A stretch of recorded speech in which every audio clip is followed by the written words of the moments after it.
ए के। इस केस में जो दोनों प्लेन है ए और बी, इनको हम बोलते हैं conjugate planes. In this case both these planes are technically termed as conjugate planes. और जो P1 P2 हमारे स्ट्रेसेस हैं, इसको हम बोलते हैं conjugate stresses. So A and B are termed as conjugate planes and P1 and P2 are termed as conjugate stresses. तो यहाँ पे हम assumption लेते हैं कि हमारा जो lateral stress है और जो हमारा vertical stress है, ये दोनों आपस में conjugate stress है। अगर हम इस assumption को लेके चले आगे, if I derive the entire process, मैंने प्लस में इसको derive करके दे रखा है, I have derived this entire expression in the plus। अगर मैं इसको derive करके दूँ आपको conjugate stress का concept लगा के, conjugate stress का concept लगा के अगर derive करके दूँ, the value of coefficient of earth pressure comes out to be cos beta into cos beta minus square root of cos square beta minus cos square phi divide by cos beta plus square root of cos square beta minus cos square phi। ये हमारी value निकल के आती है किसकी? Coefficient of active earth pressure की। इसके साथ जो cos बीटा है वो आप प्रेशर वाले टर्म में भी लेके जा सकते हो। इसके साथ जो cos बीटा है वो आप प्रेशर वाले टर्म में भी लेके जा सकते हो। तो आप बोल सकते हो सिग्मा जेड, अगर आप के ए लिख रहे हो तो सिग्मा जेड क्या बोलोगे आप? सिग्मा जेड बोलोगे के ए गामा जेड, और के ए की वैल्यू आपने ये लिख रखी है। और अगर आप यहाँ से cos बीटा हटा देते हो तो आप बोलोगे sigma Z is equal to K A gamma Z cos beta. अब ध्यान रखना दोनों से रिजल्ट आपका सेम मिलेगा, बस प्रेशर डिस्ट्रीब्यूशन डायग्राम वेरी कर जाएगी। तो आप के ए वाले टर्म में भी cos बीटा को इंट्रोड्यूस कर सकते हो, प्रेशर वाले टर्म में भी cos बीटा को इंट्रोड्यूस कर सकते हो। क्लियर है? इसको अगर मैं रिलेट कराऊँ पीछे वाले केस से, मतलब जब हमारी बैकफिल की जो टॉप सरफेस थी वो हॉरिजॉन्टल थी, तो अगर बीटा की वैल्यू 0 हो जाए, अगर बीटा 0 पुट करें, cos 0 1 तो 1 1 1, ये 1 माइनस cos स्क्वायर फाई मतलब sine square phi, square root लगा दिया मतलब sine phi, 1 minus sine phi upon 1 plus sine phi, तो ये के निकल के आ गया हमारा। उसी तरीके से cos बीटा के अंदर प्लस की जगह माइनस आ जाएगा, माइनस की जगह प्लस आ जाएगा। तो देखो प्लस की जगह माइनस आ गया, माइनस की जगह प्लस आ गया। इसका मतलब अगर बैकफिल हमारी स्लोपिंग सरचार्ज के साथ प्रेजेंट है, उस केस के अंदर कोफिशिएंट ऑफ एक्टिव और पैसिव अर्थ प्रेशर बस चेंज हो जाएंगे, बाकी सारी कहानी वही रहेगी। हमारा जो प्रेशर लगेगा वॉल पे, it will be acting at an angle of beta. और कितनी दूरी पे लगेगा? At an CG of the wall. CG क्या है सीजी हमारे प्रेशर डिस्ट्रीब्यूशन डायग्राम की h/3 पे है।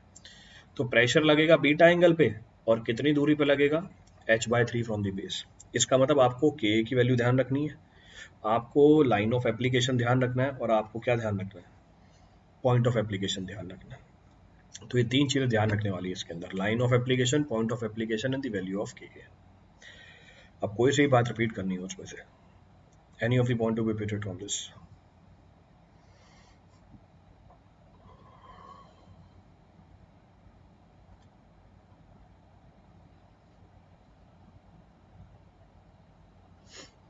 चले आगे।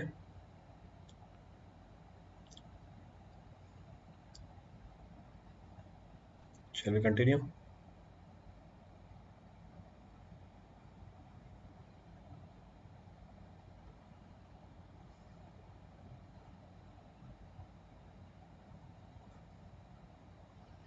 चले,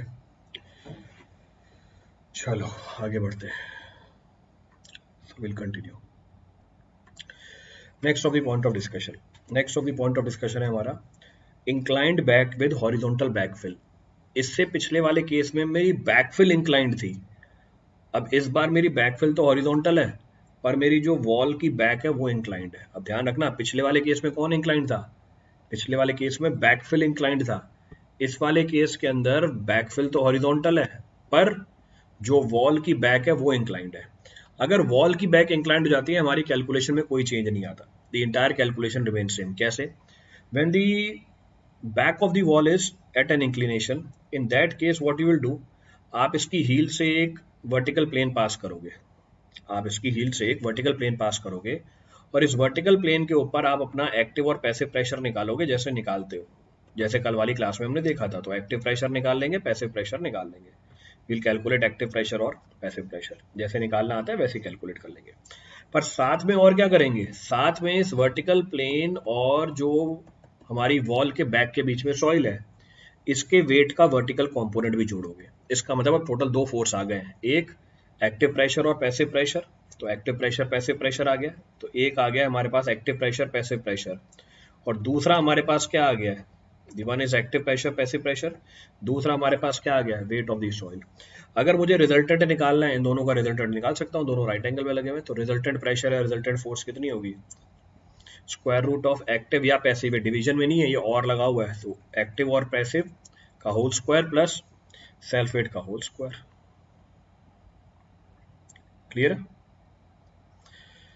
लाइन ऑफ एक्शन में निकाल सकते हो, alpha will be tan inverse F Y by F H. F Y कितनी है हमारी, सेल्फ वेट है, और एफ एच कितनी है हमारी, एक्टिव या पैसिव प्रेशर है, इट इज एक्टिव और पैसिव प्रेशर।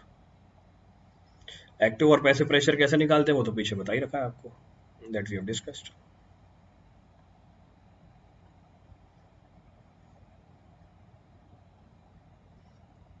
क्लियर है?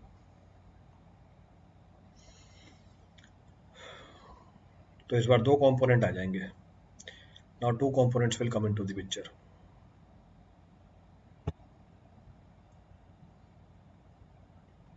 क्लियर है?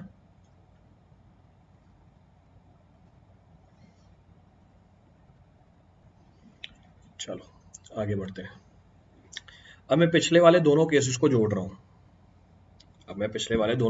जोड़ रहा हूं। क्या दोनों केसेस हैं जरा चेक करना। मेरी बैकफिल कैसी है, इंक्लिनेशन पे, और वॉल की बैक भी कैसे है, इंक्लिनेशन पे है। मैं दोबारा रिपीट कर रहा हूं, अब हमारी बैकफिल भी इंक्लिनेशन पे है और हमारे वॉल की बैक भी इंक्लिनेशन पे है। तो इस बार कैसे अप्रोच करेंगे इसे, how to approach it, sorry आगे शिफ्ट हो गया, मैं रेस कर रहा था। इस बार कैसे अप्रोच करेंगे, सेम पीछे वाली कहानी। मैं वॉल की हील से एक वर्टिकल प्लेन को पास करूंगा, वॉल की हील से वर्टिकल प्लेन को पास किया, फिर क्या किया हमने, then what is to be done. एक तो आपने सॉइल के वेट का कंपोनेंट निकाल लिया जो इस वर्टिकल प्लेन और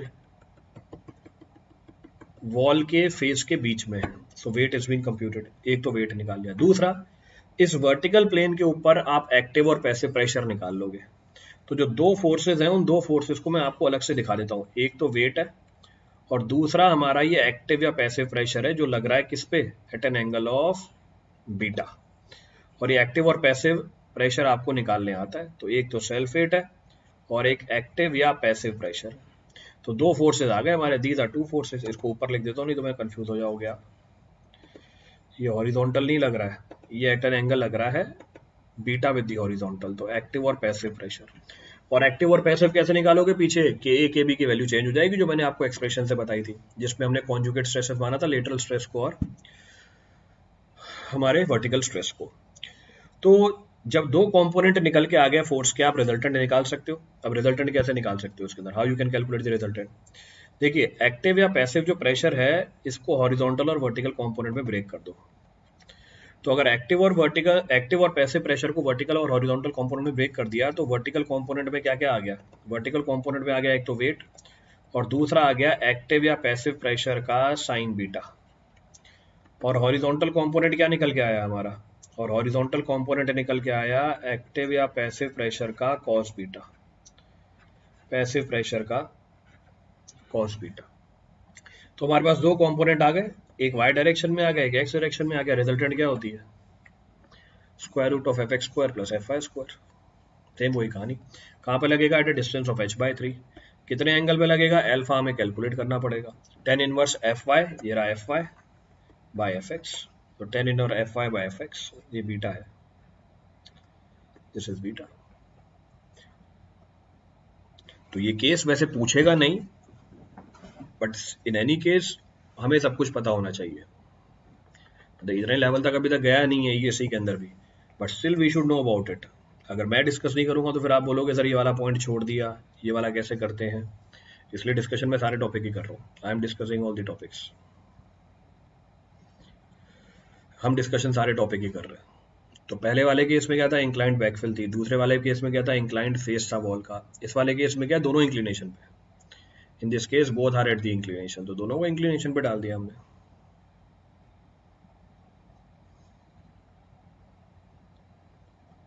क्लियर है?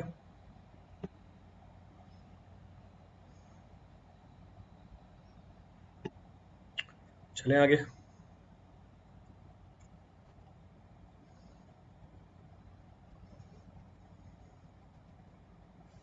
चलो आगे बढ़ते हैं, सो विल कंटिन्यू। तो कल हमने डिस्कस किया था कि जो रैंकाइन्स थ्योरी थी वो एप्लीकेबल है कोहेजनलेस सॉइल के लिए। अब हम बात कर रहे हैं active and passive earth pressure theory for cohesive soil. तो कल हमने डिस्कस किया था रैंकाइन्स थ्योरी एप्लीकेबल है किसके लिए, कोहेजनलेस के लिए। इसको बेल ने कैरी फॉरवर्ड करा दिया था किसके लिए, कोहेसिव सॉइल के लिए। तो Rankine's theory applicable for cohesionless soil, Bell further extended this theory and made it applicable for cohesive soil also. तो ये उसका एक्सटेंशन है। अब क्योंकि ये उसका एक्सटेंशन है, उसके सारे assumptions काम कर जाएंगे। all the assumptions of Rankine's theory will be applicable here। अब यहाँ पे डिराइव नहीं कर रखा, इसलिए मैं एक पेज पीछे जाता हूँ और आपको डिराइव करके देता हूँ। क्या डिराइव करके देता हूँ, हमें पता है स्ट्रेस रिलेशनशिप, तो हम बोल रहे हैं फॉर एक्टिव केस। तो ये आपके लिए डेरिवेशन करके दे रहा हूँ क्योंकि वो सिग्निफिकेंट है। सो फॉर एक्टिव केस हम बोल रहे हैं sigma 1 is equal to sigma 3 10 square alpha plus 2c 10 alpha. तो पीछे तो ये डायरेक्टली लिख दिया था, यहाँ पे बस मैं आपको डिराइव करके दे रहा हूँ। I am deriving this. Active case के लिए sigma 1 is equal to sigma V and sigma 3 is equal to sigma H. Value put कर दी। Sigma V is equal to sigma H 10 square alpha plus 2c 10 alpha. फिर हम बोल सकते हैं sigma H कितना हुआ, सिग्मा एच कितनी हुई। Now I can say sigma H is equal to what, sigma H is equal to sigma V cot square alpha minus 2c cot alpha. So minus 2c cot alpha. फिर हमें ये भी पता है, then we are also known to the fact that the sigma H is equal to what, active earth pressure. Sigma V is equal to what, sigma V क्या होगी हमारी, sigma we होगी हमारी gamma Z. Cot square alpha की value क्या होती है, what is cot square alpha. Cot square alpha बोले तो cot square 45 degree plus 5/2, cot square 45 degree plus 5/2 which is equal to 1 minus sine five upon 1 plus sine five which is equal to K A. इसका मतलब बोल सकते हो यहाँ पे sigma Z K A minus 2c square root of K A. तो ये हमारी इक्वेशन बन गई किसके लिए, ये हमारी इक्वेशन बन गई एक्टिव प्रेशर के लिए। This is the equation for active pressure.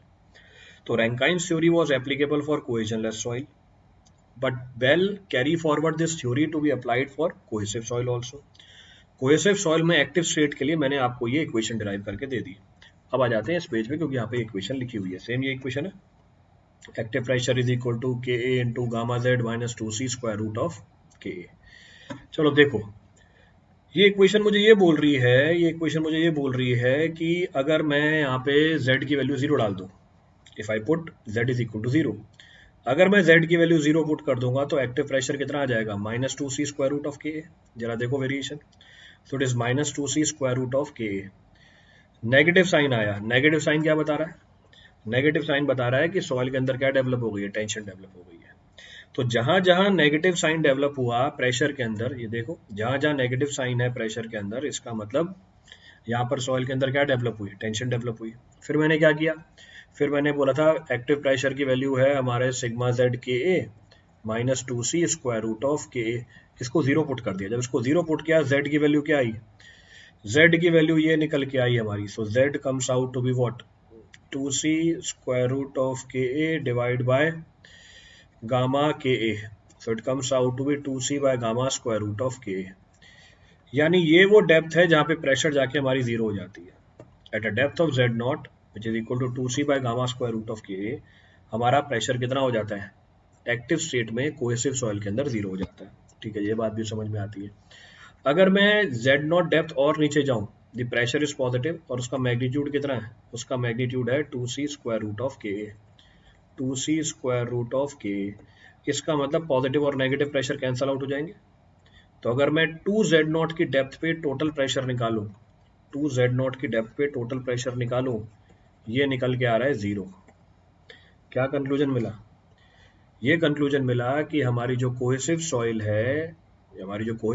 है, it can be excavated up to the depth of 2z not without any support.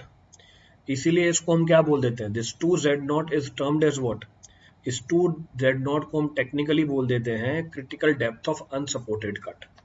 ऐसा क्यों हुआ, क्योंकि कोहेसिव सॉइल के अंदर कोहेजन प्रेजेंट होता है, ये सेल्फ सस्टेनिंग सॉइल्स होती हैं। तो कोहेसिव सॉइल के अंदर आप अगर 2z0 की डेप्थ पे एक्सकेवेशन भी कर दोगे तब तक ये सॉइल कोलैप्स नहीं करेगी। पर अगर सैंड में ऐसा करोगे ऐसा पॉसिबल ही नहीं होगा। जैसे एक्सकेवेशन करोगे सैंड कोलैप्स कर जाएगी, पर कौन कोलैप्स नहीं करती है? कोहेसिव सॉइल कोलैप्स नहीं करती है। रीजन भी उसके अंदर कोहेजन प्रेजेंट है।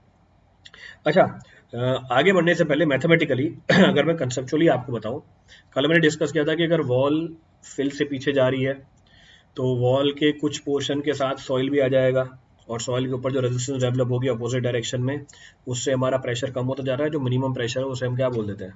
उसे हम बोल देते हैं एक्टिव प्रेशर।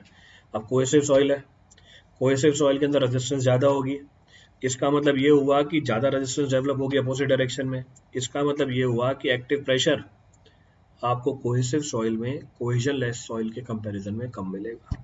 तो डायरेक्टली बता दिया। तो क्योंकि कोहेसिव सॉइल में कोहेजन की वजह से रेजिस्टेंस बढ़ जाती है, इनके अंदर एक्टिव प्रेशर की वैल्यू आपको कोहेजन लेस सॉइल से कम मिलेगी। अभी दिखा भी दूंगा, I show it to you also.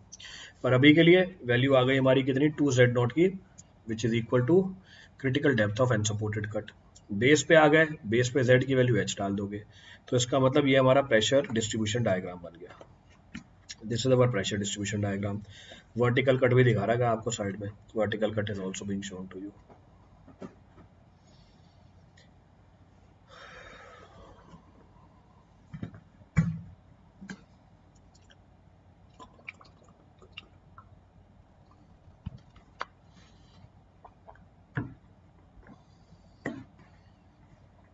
Clear है पूरी कहानी? रिपीट करना है इस पहले कुछ किसी के लिए? अब बात करते हैं हम टोटल थ्रस्ट की। Now will talk about total thrust. तो ये तो सारे पॉइंट्स बता ही दिए मैंने आपको। अब बात करते हैं, मुझे टोटल एक्टिव थ्रस्ट निकालना है वॉल के ऊपर। अगर आपको टोटल एक्टिव थ्रस्ट निकालना है वॉल के ऊपर, अब सवाल ध्यान से पढ़ना है। यहाँ पे सवाल में लिख के देगा कि ये टेंशन क्रैक डेवलप हुई है नहीं हुई है। रीजन बीइंग, अगर ये टेंशन क्रैक डेवलप हो गई, if this tension crack is developed, इसका मतलब वॉल ने सॉइल के साथ कांटेक्ट छोड़ दिया। अगर वॉल ने सॉइल के साथ कांटेक्ट छोड़ दिया, इसका मतलब ये नेगेटिव प्रेशर आपको मिलेगा ही नहीं। आपको सिर्फ Z0 के नीचे वाले पॉजिटिव प्रेशर डिस्ट्रीब्यूशन डायग्राम का एरिया निकालना पड़ेगा। पर अगर सवाल ने ये बोला कि टेंशन क्रैक डेवलप नहीं हुई है, अगर टेंशन क्रैक डेवलप नहीं हुई है तो आप ऊपर वाले नेगेटिव जो प्रेशर डिस्ट्रीब्यूशन डायग्राम है उसका एरिया भी कैलकुलेट करोगे। कंक्लूजन क्या मिला? कंक्लूजन ये मिला कि अगर टेंशन क्रैक डेवलप नहीं हुआ, नेगेटिव एरिया प्लस नीचे वाला पॉजिटिव एरिया, रिजल्टेंट एरिया कम आएगा, यानी रिजल्टेंट थ्रस्ट कम होगी। पर अगर वॉल में टेंशन क्रैक डेवलप हो गई, अब मेरा नेगेटिव वाला एरिया गायब हो गया, सिर्फ पॉजिटिव वाला एरिया, थ्रस्ट ज्यादा मिलेगी। तो अगर सवाल में वो मुझे नहीं देता है कि टेंशन क्रैक डेवलप हुई है नहीं हुई है, मैं मान लूंगा टेंशन क्रैक डेवलप हुई है, क्योंकि इसके बाद अगर मैं थ्रस्ट निकालूंगा वॉल पे, वो सेफर साइड पे निकल के आएगा क्योंकि उसकी वैल्यू ज्यादा होगी। तो इसलिए प्रॉब्लम ध्यान से पढ़ना कि टेंशन क्रैक डेवलप हुई है नहीं हुई है। डेवलप हो जाए टेंशन क्रैक, ऊपर वाला नेगेटिव जो प्रेशर है वो एलिमिनेट हो गया, नीचे वाला पॉजिटिव प्रेशर ही आएगा। अगर नहीं डेवलप हुई है, ऊपर वाले को भी कंसीडर करना पड़ेगा आपको। कैसे कंसीडर करते हैं? Area of the pressure distribution diagram, you know how to calculate this.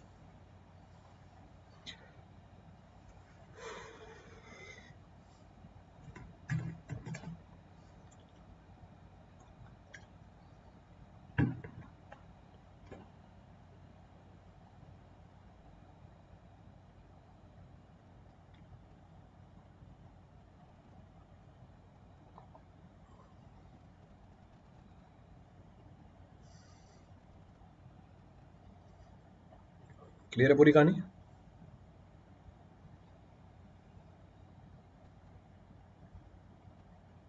आगे बढ़े।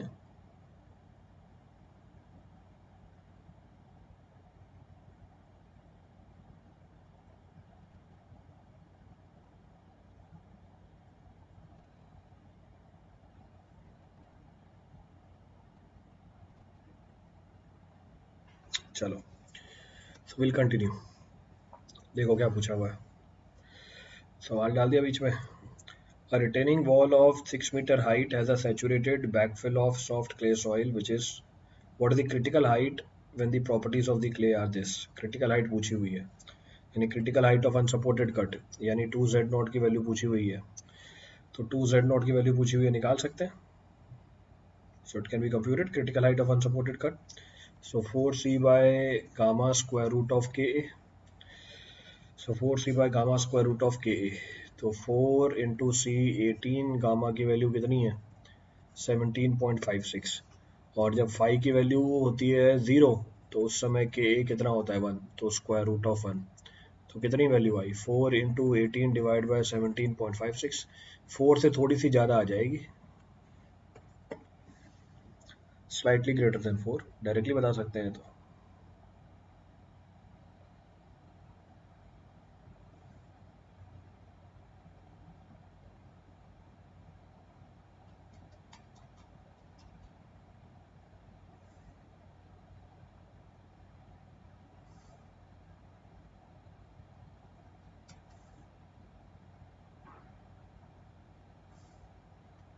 क्लियर है?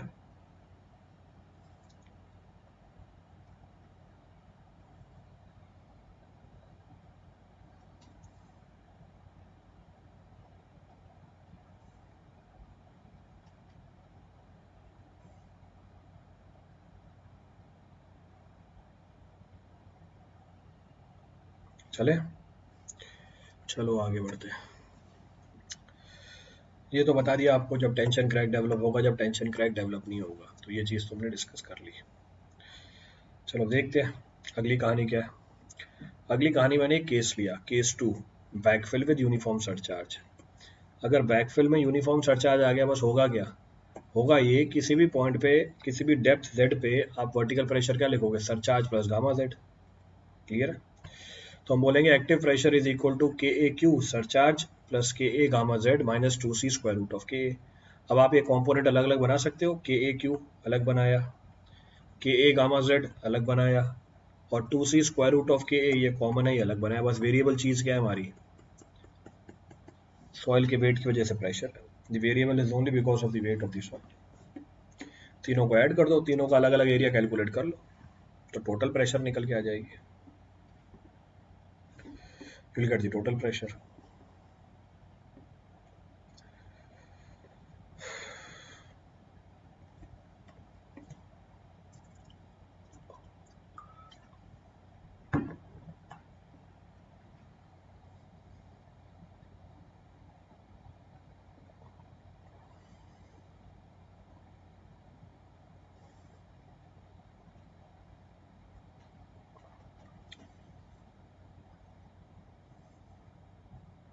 चले आगे, चलो तो ये वाला केस भी समझ में आता है।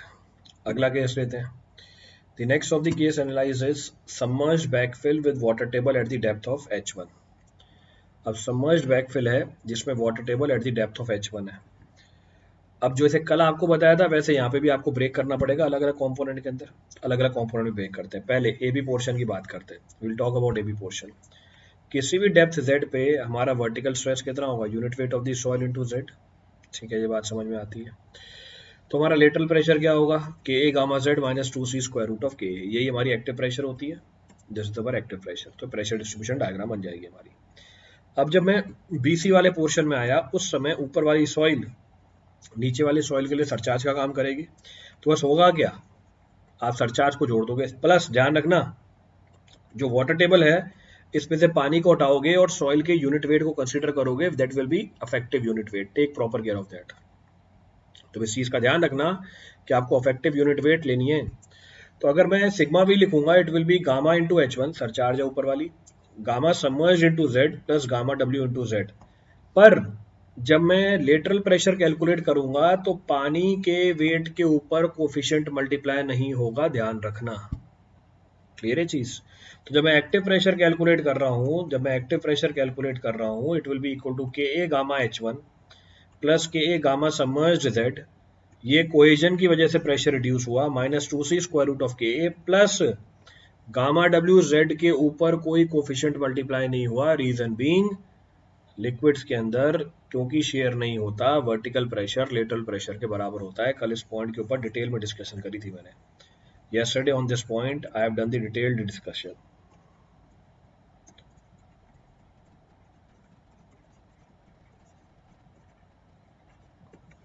तो यहाँ पे गलती मत करें आना, ये सवाल मिलेंगे आपको, you will find this problem.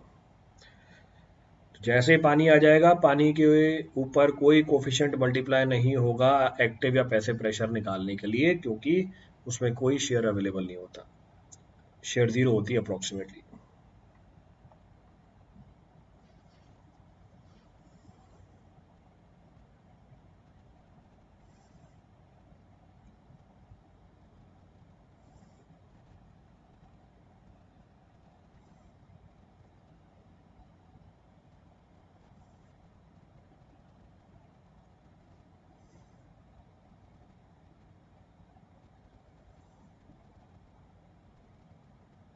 Clear है?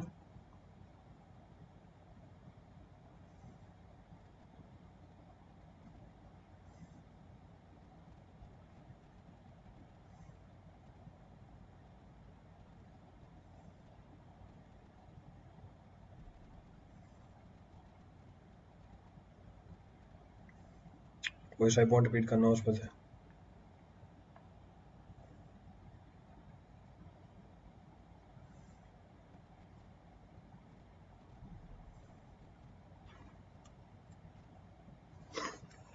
चलो बढ़िया, अगर समझ में आ गया तो। Next of the case to be referred is backfill with different soils. ये केस मैंने कल भी कराया था, कल लास्ट केस हमारा यही था, बैकफिल विद डिफरेंट सॉइल्स। अभी भी देख लेते हैं, दो फ्रिक्शनल एंगल है φ1 φ2, तो इसका क्या इफेक्ट पड़ेगा, कोफिशिएंट ऑफ एक्टिव और पैसिव अर्थ प्रेशर पे फर्क पड़ेगा, और कोई फर्क पड़ता ही नहीं है। चलो पहले वाले कंपोनेंट की बात करते हैं। लेट अस सपोज ये ए है, ये बी है, ये सी है। तो in region A B vertical pressure will be equal to gamma 1 into Z. Lateral pressure यानी active earth pressure will be equal to K A gamma 1 Z minus 2c square root of K A. तो समझ में आता है। जब मैं नीचे वाली सॉइल में आऊंगा तो ऊपर वाली सॉइल नीचे वाली सॉइल के लिए सरचार्ज का काम करेगी। किसी भी डेप्थ जेड पे वर्टिकल प्रेशर कितना होगा, gamma 1 H1 plus gamma 2 Z.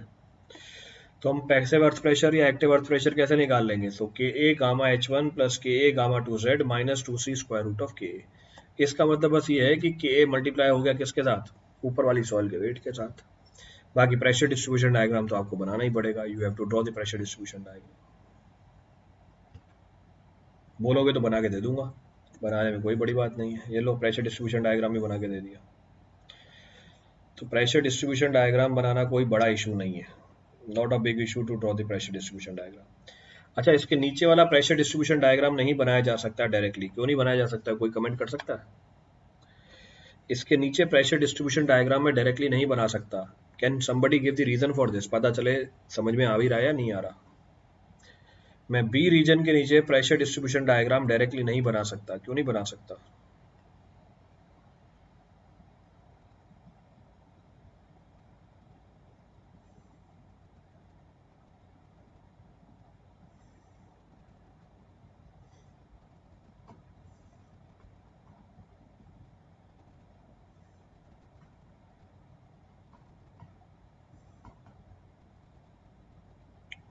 सो बी रीजन के नीचे प्रेशर डिस्ट्रीब्यूशन डायग्राम नहीं बनाई जा सकती, why it cannot be drawn, क्योंकि आप बता ही नहीं पाओगे कि के ए टू गामा 1 H1 और minus 2c square root of K A to, इन दोनों की वैल्यू में से किसका मैग्नीट्यूड बड़ा है। तो मुझे पता ही नहीं चलेगा ये प्रेशर डिस्ट्रीब्यूशन डायग्राम बी पे पॉजिटिव निकल के आएगा या नेगेटिव निकल के आएगा। तो क्योंकि इन दोनों का मैग्नीट्यूड देख के पता नहीं चलेगा, तो दो पॉसिबिलिटी हैं, दोनों पॉसिबिलिटी बना देता हूँ। पहली पॉसिबिलिटी ये हो सकती थी कि बी पे प्रेशर डिस्ट्रीब्यूशन क्या आ जाए, नेगेटिव आ जाए। तो फर्स्ट पॉसिबिलिटी एक ये हो सकती थी। और दूसरी पॉसिबिलिटी बी पे भी पॉजिटिव है, तो हमारा प्रेशर डिस्ट्रीब्यूशन डायग्राम नीचे ये बन जाता, पूरा ही पॉजिटिव बन जाता। तो इसलिए नहीं बना सकता, hence it cannot be drawn. हाँ, φ1 की φ1 φ2 की तो वैल्यू ठीक है, मैं तो नेचर की बात कर रहा था, I was talking about nature. मुझे कैसे पता बी के नीचे पॉजिटिव होगा या नेगेटिव होगा? तो उनके रिलेटिव मैग्नीट्यूड पे डिपेंड करेगा ना, it will depend upon the relative magnitude which is not known, जो नोन ही नहीं है हमें।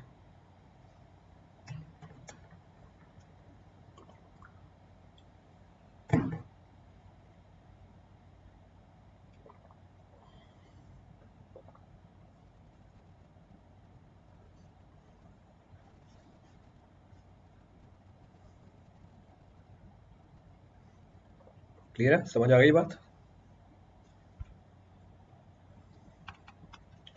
चलो आगे बढ़ते हैं। Next point of reference, next point of reference है backfill of intact saturated clay. तो सैचुरेटेड क्ले का तो मैंने बता ही दिया आपको।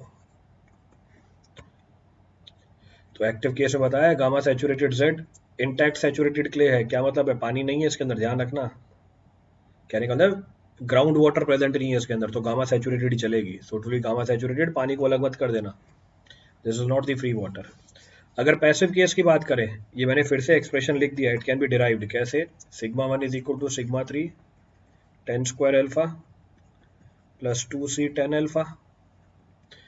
पैसिव केस के लिए sigma one is equal to what, major principal stress क्या होती है सिग्मा एच, और सिग्मा थ्री क्या होती है सिग्मा वी, वैल्यू पुट करी, sigma H is equal to sigma V tan square alpha plus two C tan alpha. Sigma H कितनी है हमारी, passive pressure, this is equal to sigma V tan square alpha किसके बराबर है, KP के बराबर है, plus two C square root of KP. तो आ गई इक्वेशन पैसिव प्रेशर की। अब जरा चेक करो, this was the variation of pressure in the case of cohesionless soil. ये वेरिएशन ऑफ प्रेशर था किसके अंदर, कोहेजनलेस सॉइल के लिए। This was the variation of pressure in cohesionless soil, cohesionless soil. साथ में एक कंपोनेंट जुड़ गया, क्या मतलब है इस बात का, वापस बेसिक थ्योरी पे जाते हैं।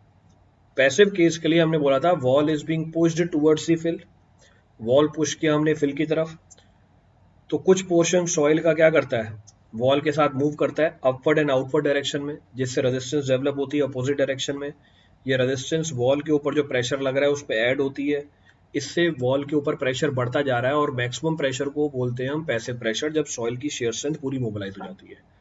क्योंकि कोहेसिव सॉइल के अंदर शेयर स्ट्रेंथ ज्यादा है, इस बार और ज्यादा प्रेशर डेवलप होगा। कहने का मतलब है पैसिव प्रेशर कोहेसिव सॉइल में कोहेजनलेस सॉइल से भी ज्यादा आता है। किसकी वजह से ज्यादा आता है, कोहेजन की वजह से। चेक कर लो, तो ये जो कंपोनेंट है प्रेशर का, ये कोहेजन की वजह से है, और ये तो कोहेजनलेस सॉइल में भी था। The rest of the component was there in cohesionless soil also, तो वो तो सेम ही है, दैट इज सेम।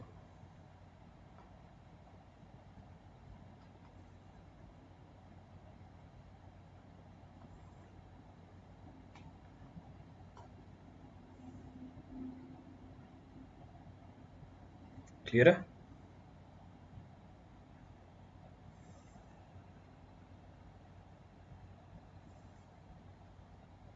चलें आगे।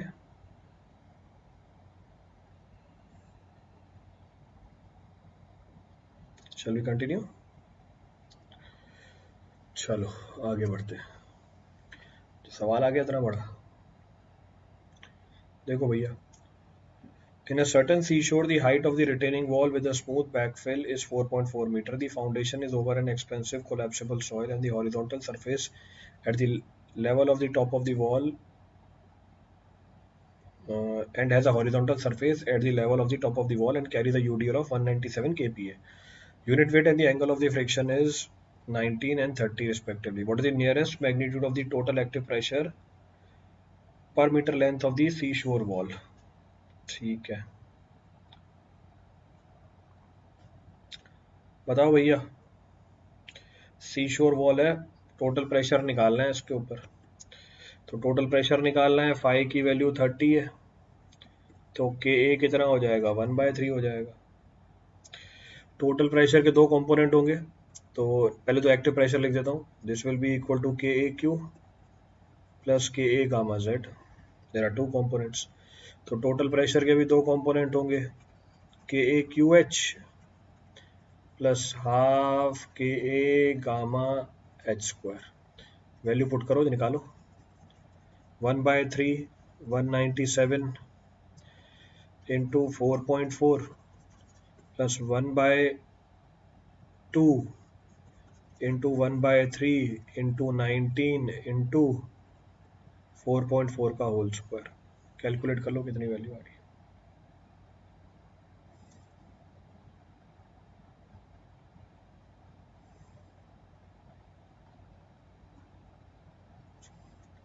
चेक करो, हो सकता है मुझे इसके अंदर कुछ चेंज करना पड़ जाए, तो ऐसे पता नहीं चलेगा, वो आंसर देख के पता चलेगा, क्योंकि डायग्राम इसने बना के नहीं दिया, डायग्राम इज नॉट गिवन। हो सकता है मुझे एक चेंज करना पड़ जाए इसके अंदर, पहले एक बार आंसर कैलकुलेट करो। If not I will be doing certain changes.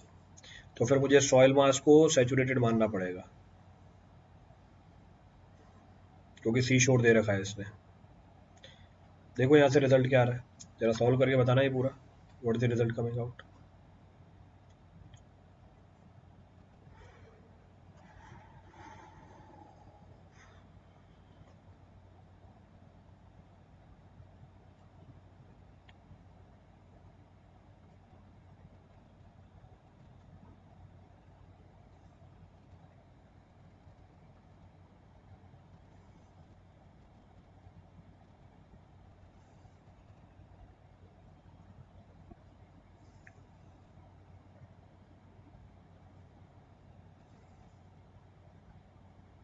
कितनी वैल्यू आ रही है? 525।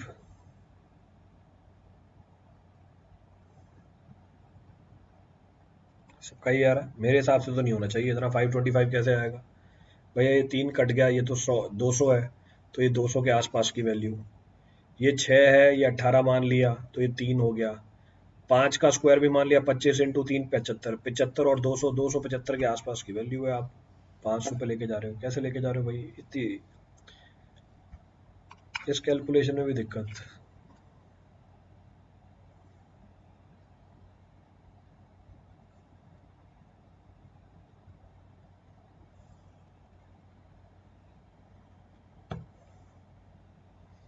मेरे पास कैलकुलेटर नहीं है तो सॉल्व करके दे देता आपको, बाकी मोटा मोटा तो सॉल्व करके दे ही दिया मैंने। ये 200 के आसपास की वैल्यू है, ये 75 के आसपास की वैल्यू है।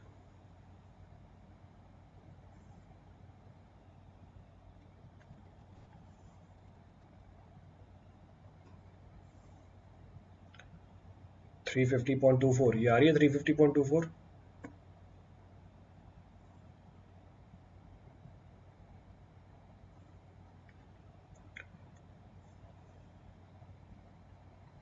क्लियर है? चलो लेक्चर खोल के देखो, समझ में आ जाएगा। अगर लेक्चर ही खोल के देख लिया होता फिर तो बात ही क्या थी।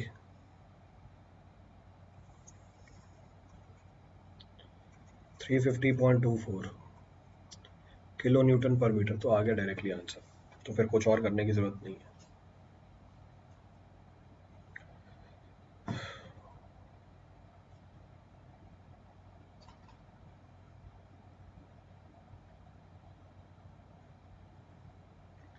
क्लियर है प्रॉब्लम? तो डायरेक्ट सवाल था।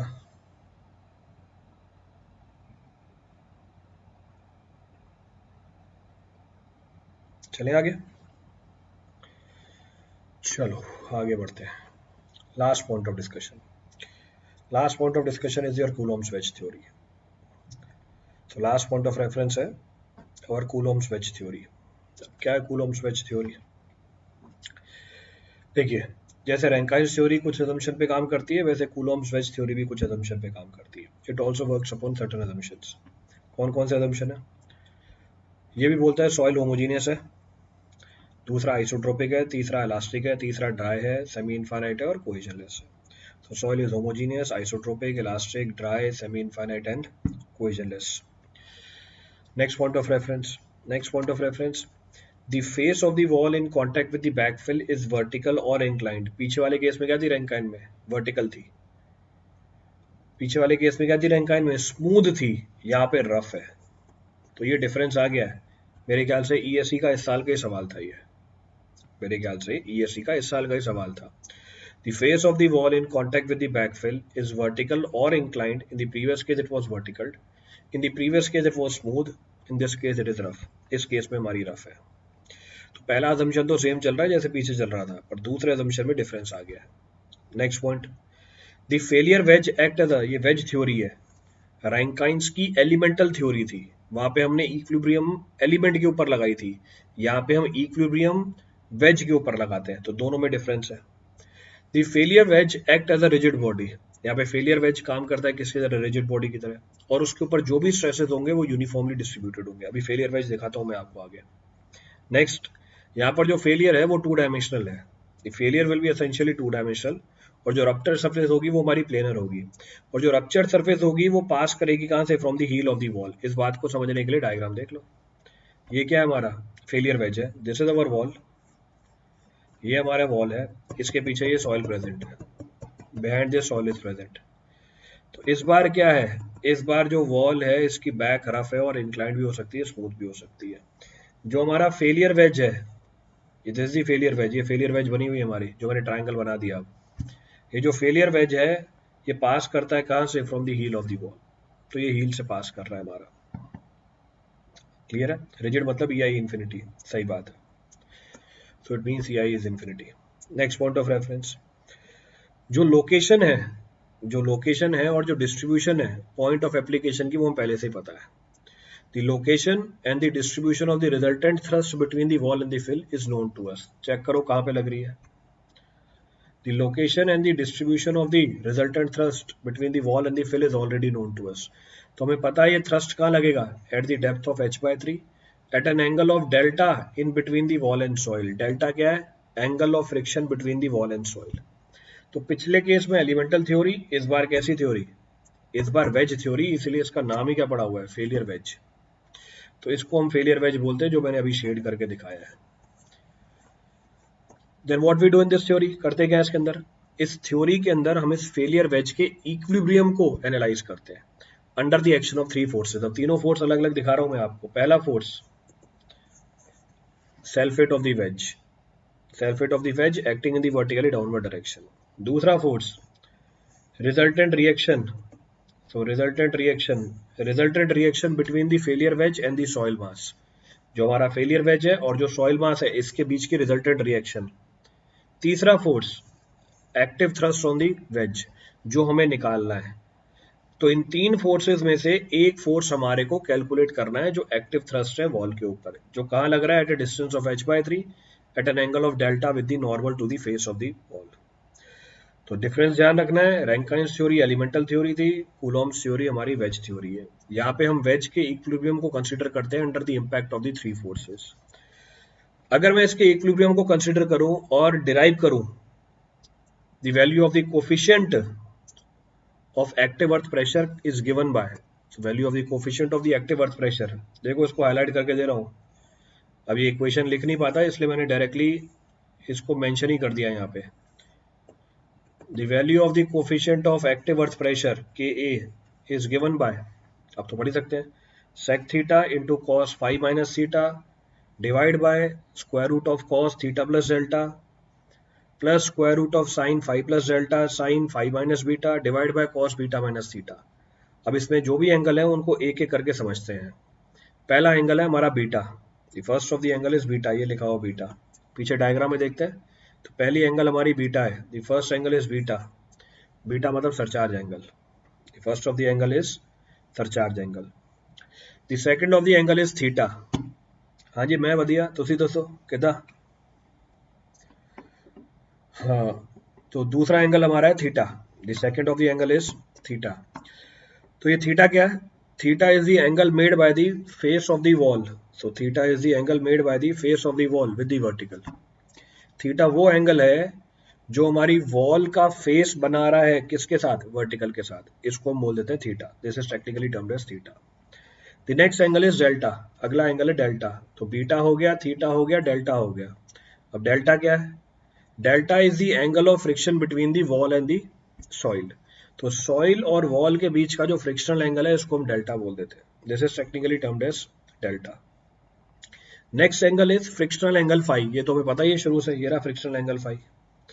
This frictional angle phi is already known to us, angle of internal friction, तो इसको तो डिफाइन करने की जरूरत नहीं है, there is no need to define this. एक और एंगल आ रहा है हमारा, there is one more angle gamma. अभी गामा क्या है, angle made by the slip plane with the horizontal. तो ये रहा, कहाँ है, ये रही एंगल गामा। तो ये लास्ट एंगल फाई लिखा हुआ है, एक्चुअल में एंगल कौन सी है हमारी, गामा एंगल है। तो this angle is equal to gamma, ये एंगल है जो हमारी स्लिप प्लेन किसके साथ बना रही है, हॉरिजॉन्टल के साथ बना रही है। गामा बोल दो, लैम्डा बोल सकते हो, कुछ भी बोल सकते हो। सो दिस इज गामा, ये रहा गामा।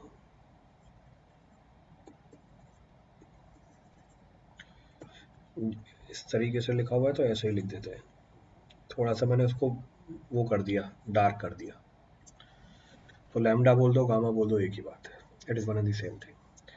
तो ये वो एंगल है जो स्लिप प्लेन हमारा किसके साथ बना रहा है, हॉरिजॉन्टल के साथ बना रहा है, which is making with the horizontal. तो ये सारे एंगल की जानकारी होनी चाहिए हमारे को। So if I know the value of coefficient of active earth pressure, खत्म थ्योरी, थ्योरी है नहीं कुछ। इसके ऊपर भी सवाल पूछेगा, छोड़ना मत इसको, कोई ऐसी चीज नहीं है जिसके ऊपर सवाल नहीं पूछा जाता। There is not a single topic over which the problem is not being asked. आज के टाइम पे सब कुछ कवर होता है। अब जो पीछे मैंने आपको डेल्टा की वैल्यू बताई थी, पीछे जो डेल्टा की वैल्यू बताई थी, angle of friction between the wall and soil, इसकी वैल्यू हम अज्यूम करते हैं अलग अलग केसेस के अंदर। तो डेल्टा था हमारा angle of friction, angle of friction between wall and soil, इसकी वैल्यू हम अज्यूम करते हैं। अज्यूम करते हैं कैसे, हम बोलेंगे it is assume to be, will say it is assume to be, इसकी अजम्पशन ली जाती है। क्या अजम्पशन ली जाती है वो देखते हैं। So it is assumed to be, क्या अजम्पशन लेते हैं, पहली assumption. So first assumption for smooth wall, first assumption is for smooth wall, delta is equal to taken to be 5/3, हम डेल्टा की वैल्यू 5/3 ले लेते हैं। Next for ordinary retaining wall, for ordinary retaining wall, so for ordinary retaining wall delta is equal to 2/35, delta की value 2/35 है। अगर मैं rough wall की बात करूं, for rough wall, if I talk about for rough wall,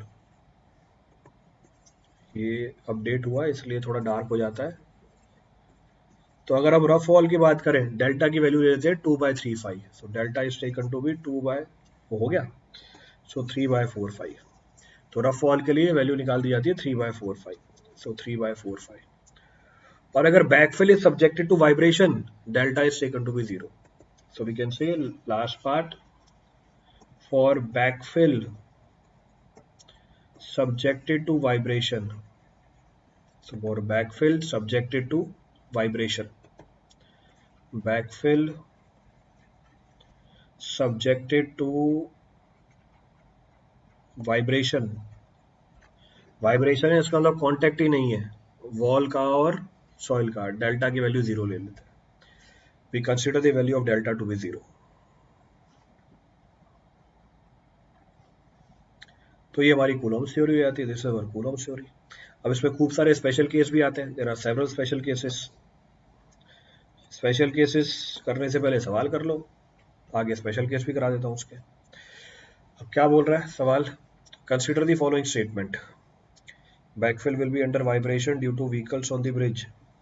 देखो backfill will be under vibration, एक तो अर्थक्वेक के टाइम पे हो सकता है, one because of the earthquake, दूसरा वेव्स के एक्शन की वजह से हो सकता है, तीसरा ऊपर लेट सपोज ट्रेन है उसका व्हील लोड हो सकता है।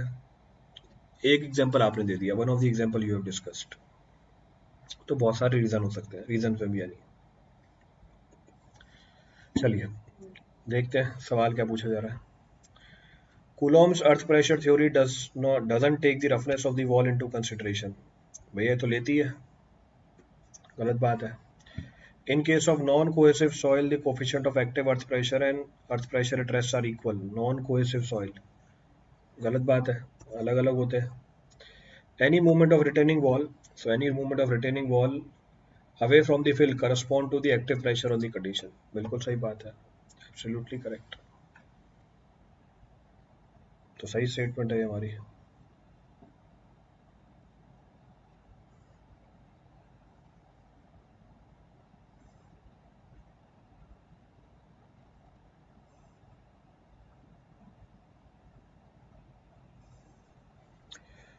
चलो आगे बढ़ते हैं। अच्छा पीछे हमने बोला था कि कुछ स्पेशल केस भी बन जाते हैं, जैसे पहला केस θ0 β0 और डेल्टा इज इक्वल टू 5। तो θ0 β0 और हमारा डेल्टा इज इक्वल टू 5 डाल दो, थीटा और बीटा 0। तो इसमें θ0 और हमारी बीटा 0 और डेल्टा हमारा किसके बराबर है, फाइव के बराबर है, delta is equal to phi. तो इस केस के अंदर हमारा के किसके बराबर निकल के आ जाएगा, इन this case our K comes out to be equal to what, cos phi upon one plus square root of two sine phi का होल स्क्वायर। देखो वही आ रहा होगा, cos phi upon one plus square root of two sine phi का whole square. एक और case है, थीटा बीटा डेल्टा जीरो, यानी हमारी रैंकाइंस थ्योरी, रैंकाइंस थ्योरी में के की वैल्यू कितनी होती है, one minus sine five upon one plus sine five. इसका मतलब क्या हुआ, what conclusion you draw, Rankine's theory क्या है, simplified form of Coulomb's theory है। तो ये ऑब्जेक्टिव है आपका, Rankine's theory simplified form of Coulomb's theory है। दूसरा, रैंकाइंस थ्योरी ओवर एस्टिमेट करती है हमारे एक्टिव अर्थ प्रेशर को, क्योंकि वो फ्रिक्शन कंसीडर नहीं करती, एक्चुअल में क्या है, फ्रिक्शन है। ये दोनों पॉइंट आते हैं ऑब्जेक्टिव के अंदर। So Rankine's theory is a generalised form of Coulomb's theory, और दूसरा रैंकाइंस थ्योरी हमारे प्रेशर को ओवर एस्टिमेट करती है, तो ओवर एस्टिमेट द प्रेशर, क्योंकि वो फ्रिक्शन को कंसीडर नहीं करती, it does not consider friction into action.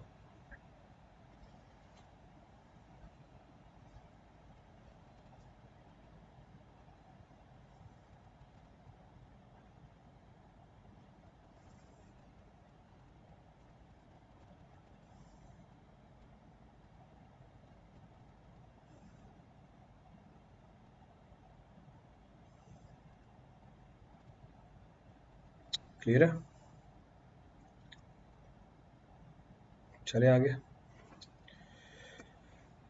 चलो, तो ये मेरे ख्याल से लास्ट स्लाइड है, खत्म आपका earth pressure, your earth pressure is finished.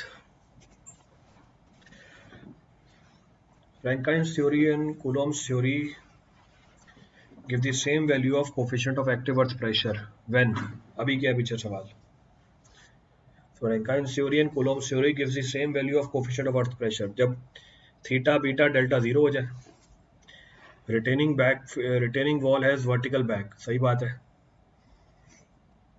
Backfill is cohesionless, सही बात है, then angle of slope of the backfill is equal to the angle of the internal friction, ये गलत है। जब हमारा लैम्डा नहीं बीटा बोल रहा है फाइव के बराबर हो जाए, बीटा 40 ना फाइव के बराबर हो जाए, angle of slope of the backfill is zero, सही बात है, angle of friction is zero, angle of wall friction is equal to phi, गलत बात है। तो उसका मतलब first second fourth and fifth, so first second fourth and fifth are the correct options.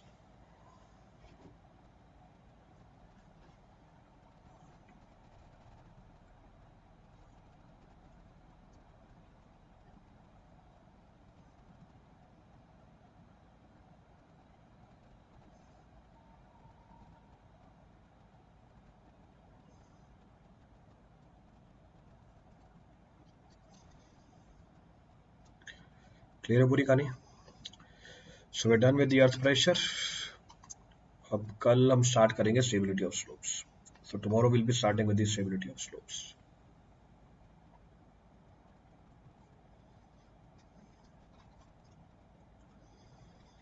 चलिए, thank you everyone, thank you all.